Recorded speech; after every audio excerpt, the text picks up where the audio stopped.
ఆదికాండము 6వ అధ్యాయము. నరులు భూమి మీద విస్తరింపనారంభించిన తరువాత కుమార్తెలు వారికి పుట్టినప్పుడు దేవుని కుమారులు నరుల కుమార్తెలు చక్కని వారిని చూచి వారందరిలో తమకు మనసు వచ్చిన స్త్రీలను వివాహము చేసుకొండ్రి. అప్పుడు యెహోవా, నా ఆత్మ నరులతో ఎల్లప్పుడూ వాదించదు. వారు తమ అక్రమ విషయములో నరమాతృలై ఉన్నారు. అయినను వారి దినములు 120 ఏండ్లగునెను. ఆ దినములలో నెఫీలులను వారు భూమి మీద నుండిరి, తరువాతనూ ఉండిరి. దేవుని కుమారులు నరుల కుమార్తెలతో పోయినప్పుడు వారికి పిల్లలను కనిరి. పూర్వకాలమందు పేరు పొందిన శూరులు వీరే. నరుల చెడుతనము భూమి మీద గొప్పదనియు వారి హృదయం యొక్క తలంపులలోని ఊహ అంతయు ఎల్లప్పుడూ కేవలము చెడ్డదనియు యెహోవా చూచి తాను భూమి మీద నరులను చేసినందుకు యెహోవా సంతాపము నొంది తన హృదయములో నొచ్చుకొనెను.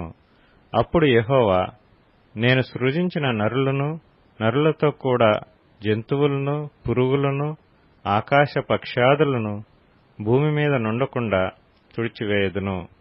ఏలయనగా నేను వారిని సృష్టించినందుకు సంతాపము నొందియున్నానెనెను. అయితే నోవహు యెహోవా దృష్టియందు కృప పొందినవాడాయెను. నోవహు వంశావళి ఇదే. నోవహు నీతిపరుడును తన తరములో నిందారహితుడనై యుండెను. నోవహు దేవునితో కూడా నడిచినవాడు. షేము, హాము, యాపెతను 3 కుమారులను నోవహు కనెను. భూలోకము దేవుని సన్నిధిని చెడిపోయి యుండెను. భూలోకము బలాత్కారముతో నిండియుండెను. దేవుడు భూలోకమును చూచినప్పుడు అది చెడిపోయి యుండెను.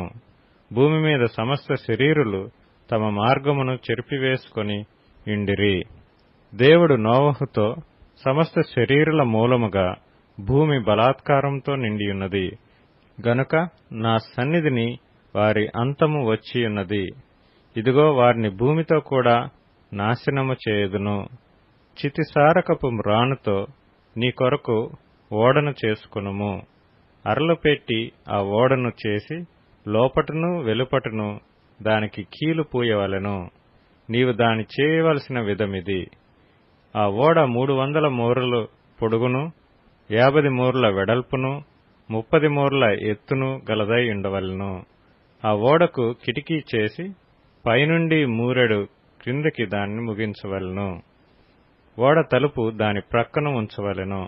క్రింది అంతస్తు, 2వ అంతస్తు, 3వ అంతస్తు గలదిగా దాని చేయవలెను. ఇదిగో నేనే జీవవాయువు గల సమస్త శరీరులను ఆకాశము క్రింద నుండకుండా నాశనము చేయుటకు భూమి మీదికి జల ప్రవాహము రప్పించుచున్నాను. లోకమందున్న సమస్తమును చనిపోవును. అయితే నీతో నా నిబంధన స్థిరపరచుదును. నీవును నీతో కూడా నీ కుమారులను, నీ భార్యయు, నీ కోడండ్రును ఆ ఓడలో ప్రవేశింపవలెను. మరియు నీతో కూడా వాటిని బ్రతికించి ఉంచుకొనుటకు సమస్త జీవులలో అనగా సమస్త శరీరుల యొక్క ప్రతి జాతిలోనివి 2 చొప్పున నీవు ఓడలోనికి తేవలెను.